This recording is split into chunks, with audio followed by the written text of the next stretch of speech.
Okay, well, welcome everyone. Let's do a little whiteboard activity to see what it is that we know about Australian history. So, to start, I like to start with a timeline of events. So if I put on the board 1788, why do I put 1788 on the board?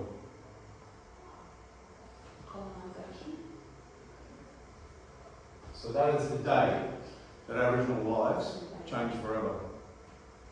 So I want you to talk to me now about all of the adverse things that you know of that have impacted on Aboriginal people's lives since 1788. Just call some things out. Dispossession of land. Dispossession of land. Getting displaced from home.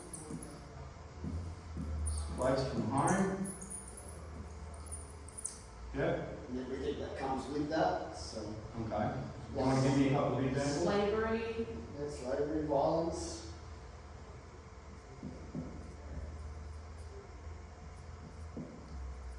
A different set of customs.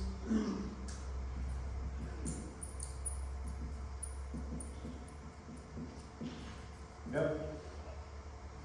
Self-worth. What about self-worth? What about way of life? Kind of sums that up, doesn't it? Yeah. What are some other things that you can think of?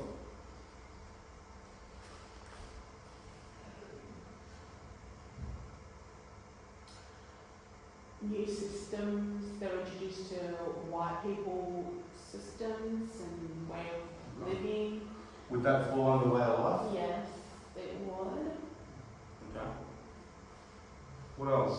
Think of all the adverse things that have impacted on Aboriginal people. I mean, health. Health. You think people from different countries coming to their place where they live, and whether that brings all sorts of different diseases that we're not used to. So We've got a different ecology. we'll talk about disease as well as a separate kind of a thing. We're going to put these on the board, then what I'm going to do is I'm going to break some of them down, and then I'm going to put them back together. Okay, so health, yes, diseases. So they predominantly introduced diseases. So there was no such thing here as the common cold. There was no such thing here as influenza. There was no such things as measles, chickenpox. All of those things that came from England at that time in 1788, which Aboriginal people had no immunity to. What else? Think about some of the social impacts. Well, the stolen generation happened. Stolen generation, yeah. Language. Missionaries, camps. Stolen generation. Alright, I'm going to put a little asterisk to that because I'm going to get back to that. What was the other side? Missionaries and camps are created to replace people in it, to control them. Okay, so there's missions and there's reserves. Reserves. Do we know what the difference is between the two? One was religious and one was institutional or government. So when Aboriginal people, towards the middle to the late of the 19th century, when the land was being cleared and Aboriginal people being cleared off that land, missionaries came to Australia with Christianity. So what happened was they created a safe haven, let's call it that for now, where missionaries came in with teaching people how to read, write, clothing, basically to convert their whole way of life. That was a mission. So a reserve was basically a gazetted piece of land that was completely useless. A lot of the time it had no running water, it had no shelter, it just wasn't any good for farming, or wasn't good for any kind of productivity. So they created these reserves, and at the time that they were speaking about in the literature, it was providing a pillow for the dying race. Because by then Aboriginal people were riddled with disease, there were the amount of massacres that had already taken place. So predominantly all that was left with the children and the elderly. So they created these reserves basically for them all to die out. That was why they created them, while the big land grab was taking place with the nationhood of Australia came. So that's the missionary reserve. What else? Language. Language? We'll get back to that. Genocide, killing and raping of women and children. Genocide. So we'll get back to that one as well. What else?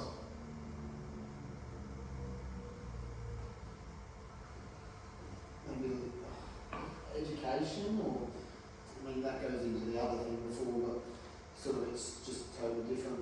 They want them to learn a new type of education system. Well, you could probably look at education in missionaries, because when missions came, one of the things that missionaries did, they introduced Aboriginal children to education. Do you know what grade that they gave them an education to? These weren't qualified teachers either. These were people who just learnt new literacy and numeracy and so on themselves. Do you know what educational level they gave people on missions? Year 3. Yeah, I was going to say 4. Yeah, so why would you give Aboriginal people an education to Year 3? Because you don't want them becoming smarter than the people taking over, I guess. Yeah. What job roles were they going to go into ultimately?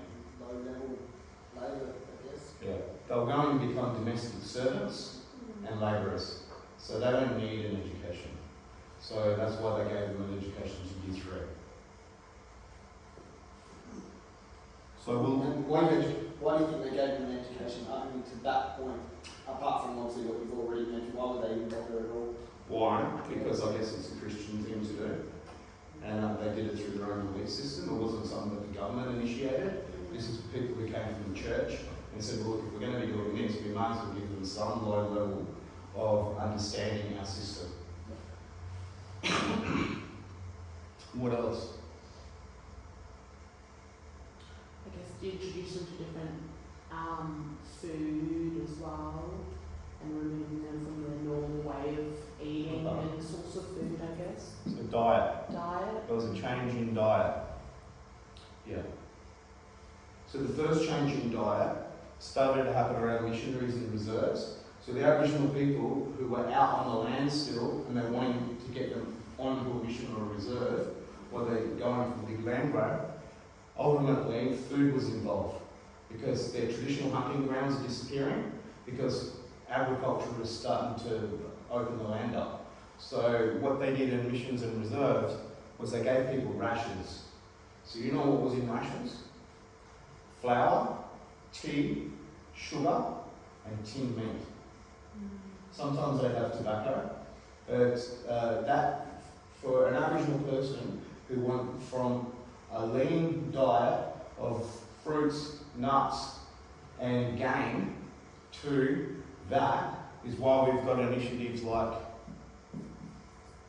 CTG, Closing the Gap today, because the life expectancy of Aboriginal people, when it comes to their endocrine systems, when it comes to their metabolisms, when it comes to their health care, that really threw things right off track, which is why Aboriginal people's life expectancy changed, and a lot of that came from diet, which is why we have initiatives like Closing the Gap today, which, by the way, we're not on target to hit any of the 16 objectives. I think they're on track with 3. Do you know what the life expectancy was back then, roughly? No, not really, because no one was born in a hospital. Yeah. No one actually had a birth certificate. Yeah. People were born in seasons Yeah. and so on. So no one really had any data on any of that sort of stuff. What else? What else can you think of? I guess some form of slavery would have happened as well, Yeah. like helping them build their boats and things like that in My country, Aboriginal country, yeah. Yeah. Well, it happened everywhere. Like, you know, Australia at the end of the day is a penal colony. It was set up as a penal colony, and when they met the First Nations people here, well, we just got put in chains ourselves. and we just became a part of the chain gang, building a nation. There was no choice in it. That's just basically what happened. So by the time they get to Queensland in the mid-1800s, the Aboriginal population up there was so traumatised from genocide and the way that they were being treated and being killed off with all the massacres, they started the sugarcane industry in Queensland. Well, they got to such a point in Queensland that the Aboriginal people couldn't actually work because there was a traumatised workforce. So there's this thing called blackbirding. So what the English did, they basically went next door to the South Sea Islands. So they went to Vanuatu, they went to the Solomon Islands, and places like that, and they actually befriended the local population of First Nations people over there, and got them to come to their boats, and they'd come over in their little dugout canoes, and they came, and then they tricked them onto the boat with all different trinkets, and all different gifts and objects, and then they get them down into the hull of the boat, and then they just shut the latch, and they sailed off to Queensland, and basically had their workforce for the sugarcane industry. That's what's known globally as blackbirding, and that took place here in Australia as well, all the South Sea Island and not in Queensland. And they ultimately, 1901 is another significant date. I'll put that over here. Because 1901, why is 1901 significant? Was that when Indigenous people were not in class, or they were classed as flora and fauna? Or? No, that's not. 1901 was when Australia was federated. Right. So that's when all of the states and territories basically became one as the Commonwealth of Australia. Right. So when the Commonwealth of Australia was formed in 1901, they basically came up with another thing called White Australia Policy. What the White Australia Policy was designed to do, firstly, everyone who was a South Sea Islander that got tricked onto a boat, they wanted to then get back on a boat and go back to the South Sea Islands. They had a problem with us as Aboriginal people here, and they couldn't really do much about that. Then you had a lot of Chinese people come over in the gold rush in the early 1800s, and they're pulling out a lot of gold. And by the time they're pulling out all that gold, all the English mob and the Scottish and Irish and so on like that, they weren't as prosperous as the Chinese were, and they didn't like that. So what they basically did, when 1901 kicked in, they went and round up all the Chinese people on the goldfields in Ballarat and Victoria, marched them hundreds of kilometres with chains on their neck and hands to Port Victoria, and put them on ships when they've already been here for a generation or two and don't have any relationships back to China, and sailed them on their boats back to China. And that was the beginning of the White Australia Policy. There's other significant dates that come along after that, but the whole idea was to create a White Australia, an Aryan population, and only were allowing into this country people that had low levels of melanin. Yeah, What were Aboriginal people doing during that time, 1901? Still in the same sort of rut that they were? Well, yeah, of course. They weren't even seen as Before, while all this is going on, there's a significant date that changed all this.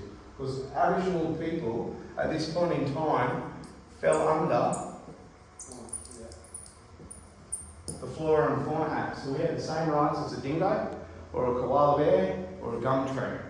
So we had basically no human rights. And that was right up until, do you know the date that changed? Is it 1992? No. 1780? It's in the 90s, isn't it? Yeah, 1987. Close. Is it That was 70. That was a referendum. You know how we just said that other referendum that just happened with the voice? Yes. Well, this was a referendum, one of the only few in Australia that's ever been successful. Right. The vote went to the Australian people, everyone who was of the voting age, and the question was, should Aboriginal people be recognised as citizens? That's 1967. So prior to that, we had no human rights at all. So that's ultimately a very significant date where that referendum basically allowed us to have the same rights and access. That's when Aboriginal people were allowed to go to schools. That's when Aboriginal would get out proper healthcare in a hospital. That's when we were allowed to move off missions and reserves officially, and then go and get a house in town and have access to whatever it may be. Prior to that, you had to have something that was called a certificate of exemption. So people were on missions and reserves, they had someone that was living on that mission and reserve that would keep an eye on them, and they were called the chief protector. So if you wanted to go and get work, and you have to, a lot of times you had to actually pretend you were someone else, you couldn't tell them that you were an Aboriginal, because you get paid rations. So I know a lot of people who changed their identities and ultimately pretended they were another nationality, just as they could actually get paid a wage so they could feed their families. So so if you wanted to leave the mission and reserve, for any reason, not just work, for any reason at all, you had to apply to the Aboriginal, what was it called? Aboriginal Provisional Government. Alright? So anyway, what we had to do was you had to apply to that board, the Aboriginal Protection Board, sorry, and you'd have to be deemed to be a good character. You had to promise, if you were to get a CB exemption, you had to promise you were never going to congregate with other Aboriginal people. You weren't going to speak your language. You weren't going to practice your culture. And you weren't allowed to drink alcohol. And it'd be up to the discretion of the shop owner whether they actually served you or not on their premise. So if you were prepared to sign those things away, then you could get a certificate of exemption. It was basically a passport. And you had to have that on you at all times. If you didn't have that on you and a police officer pulled you up, you'd get thrown in jail, and you could get thrown in jail indefinitely. And they had a lot of, around those times, even though you were allowed to move on the streets, they still had, you had to be off the street by dark.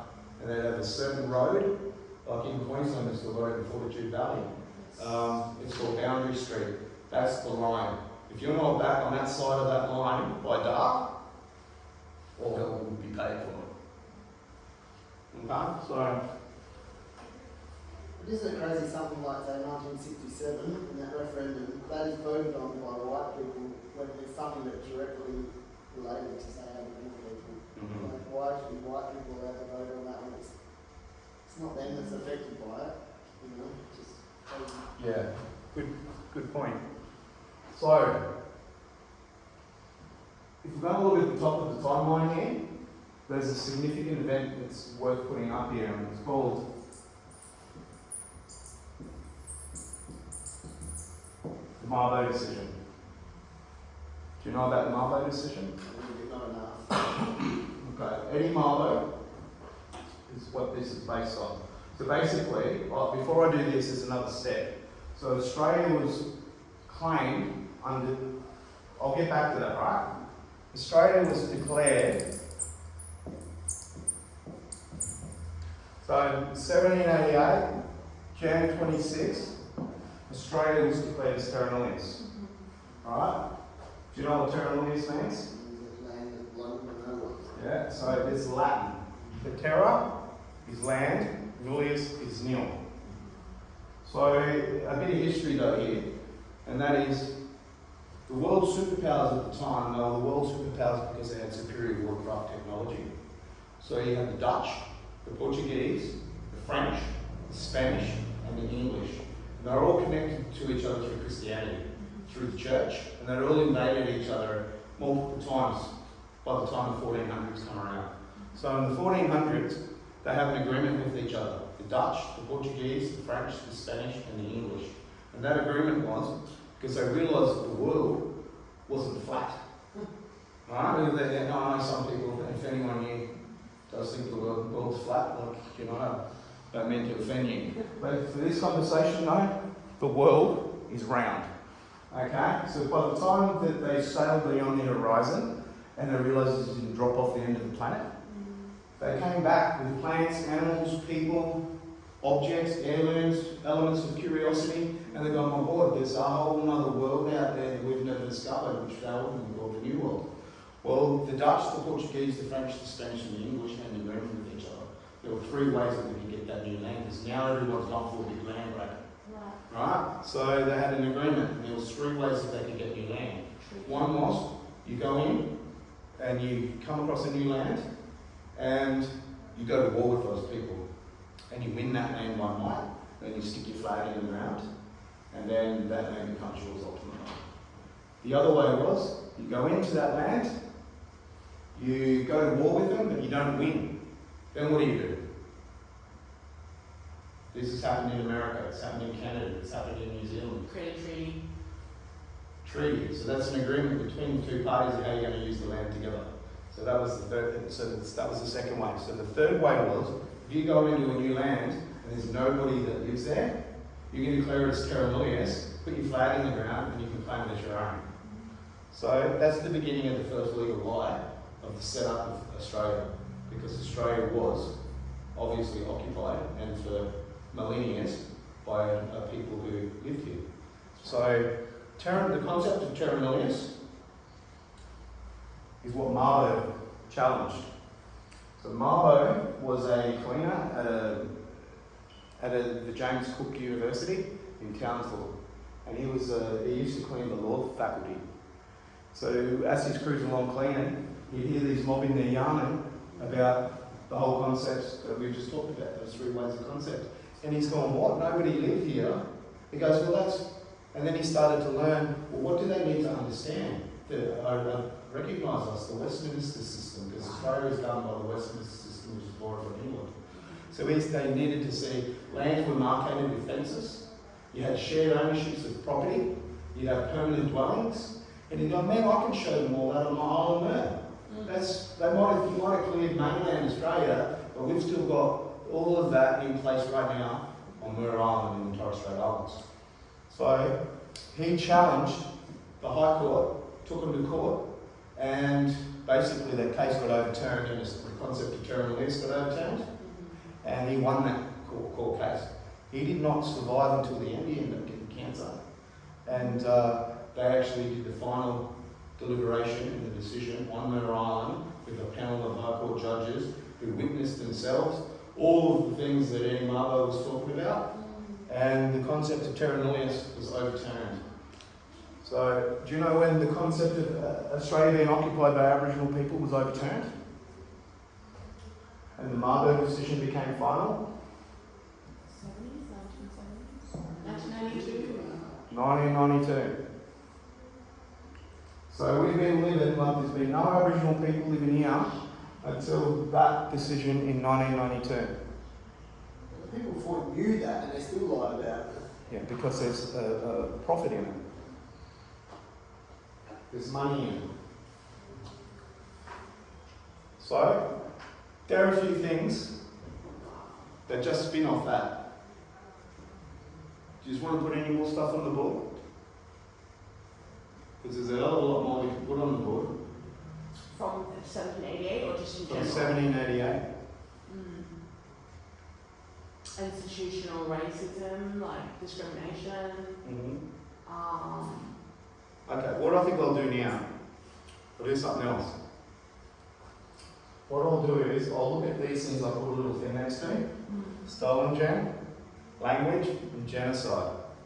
So if I put up here, genocide. You know, there's four phases of genocide. What is genocide? Killing, destruction or something of race. It doesn't have to necessarily be a race. It can be an ethnic group, it could be a religious group, but it's actually the deliberate killing of a people. Okay? So, genocide is just the killing. What do you do to the survivors? Because you don't kill everyone. So how do we control them? That's why there's four phases of genocide. So the first thing that you do is something called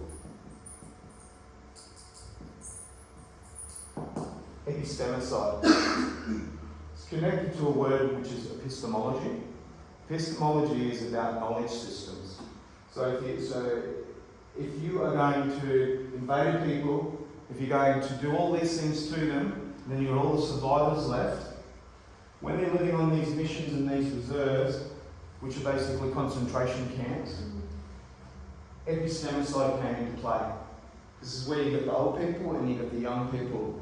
So the role of the church, in some ways, was to kill off the knowledge systems of Aboriginal people. So that you can't go back out onto the land, you have to become like us and become white. So epistemicide is the killing off of knowledge systems. So if you think about stolen generations, that's why you have to remove babies and send them far, far away from their homelands and into white homes or into institutions, because they're going to learn culture. They're going to continue on that culture, and we're trying to snap the link of culture, so we have to take their babies. So that's a part of epistemicide. Epistemicide can also be seen as a lot of Aboriginal people today can't just go strip off and go into the bush, even if it is their traditional land, and know what's a food, know what's a resource, know what's a medicine, and know how to survive on their land. Why? Because of epistemicide. It killed off our relationship with the country, so that we become like this, so we contribute to the GDP and actually make this country prosperous, and we pay our taxes too. So our culture and our traditions, this eliminates them. So you talk about language. So that's 1, that's 2, 3 is something that they call linguicide. So that's the death of the language. It's the killing off of the language. Like I said, there's your certificates of exemptions, wherever they wrote that. That's what 1967. This one here.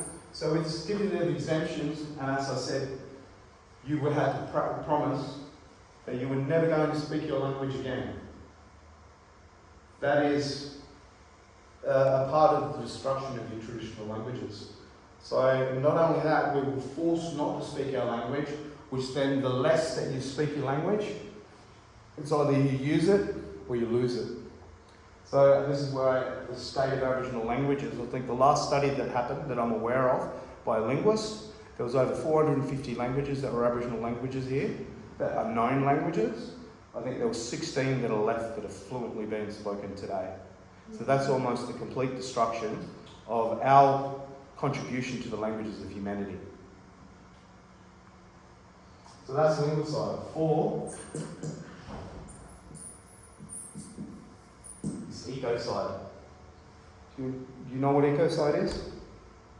The environment, the nature. So when Aboriginal people were put on missions in reserves, and there was a whole lot of forgery going on with creating documents that said that people own this land now, while that was taking place, the traditional lands of the people is being completely destroyed, and they're being turned into wheat farms or sheep stations or whatever it may be. It's like whatever kind of mono-agricultural industry that they're creating. So if somebody had escaped from a mission or a reserve and they wanted to go back to their traditional land, when by the time they come back, and that's if they got there, because that's just like shooting a dingo on your property. Like if you seen an Aboriginal person, you would never get done for murder. There's only one case, I think, back in those days with the Mole Creek Massacre, where a white man got actually done for killing Aboriginal people. That was in my country, in Gamilaroi country. Right? So ecocide, you escape from a mission in a reserve, what you're going to go back to is a bare paddock. So there goes your hardware store, there goes your pharmacy, there goes your supermarket, and there goes your ability to actually subside on that land. No one can go and hunt on that anymore because the whole ecosystem is gone. That's a biocultural ecosystem that's maintained by community. That's not there no more. So that all of these, 1, 2, 3, 4, actually complete genocide. So there's 4 phases to genocide. Most people just talk about this, but the fact of the matter is there's 4 phases. Any questions about any of that?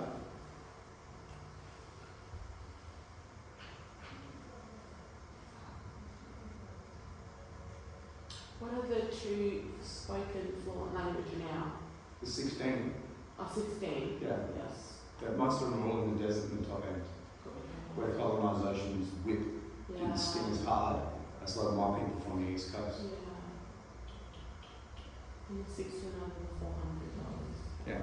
And the thing is with languages, is that we also had there's also languages that they will never ever have got an opportunity to record. Because there's a language that you have which is a sign language when you go hunting. No one recorded our sign languages, you know, because you don't make a noise when you're in the bush, you become one with nature. So that was never recorded, as well as ceremonial languages. A lot of us had ceremonial languages. Men had a language, women had a language, so that if there was ever a man or a woman that was somewhere around weren't supposed to be, the language that was being spoken, they had no idea what the hell that they would have been speaking anyway. So there were sacred languages that also haven't been really taken into account when it comes to the loss of language. So I just want to wrap one thing up by this. How does all of this today impact identity for an Aboriginal person? How does this actually impact our identity? You're almost living a lie, pretty much. The whole Western world, what it is in Australia now, is just not what it should be, you know. It totally changed the course of history, didn't it? And that's why I say 1788 was the day that Aboriginal laws changed forever.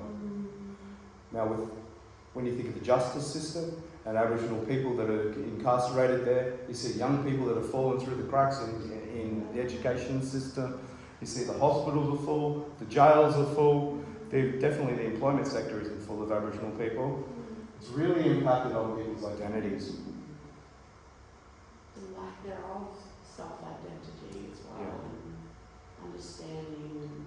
So my goal with me getting educated, I guess, about all this sort of stuff, is knowing that if you don't have a very good relationship with your identity, despite what may have actually taken place, if you don't have a very good relationship with your identity, someone's going to manufacture your identity for you. And as young, vulnerable Aboriginal people in this country, if you're told that you're the problem long enough, sooner or later you're going to start believing that you're the problem. But what I'm presenting here today is actually to talk about the fact that the problem is the problem, and it's not an Aboriginal person, and it's not an Aboriginal people, it's the problem. And that's what we're not really good at unpacking within our curriculum to empower our young men and women to grow up and be strong and successful in this country. And it also doesn't help non-Aboriginal Australians either, because, you know, if people would have known half this stuff before we went to that last referendum, I think we would have had a different outcome. But we keep this away from people, the truth telling, because we built a country on myth. Thanks.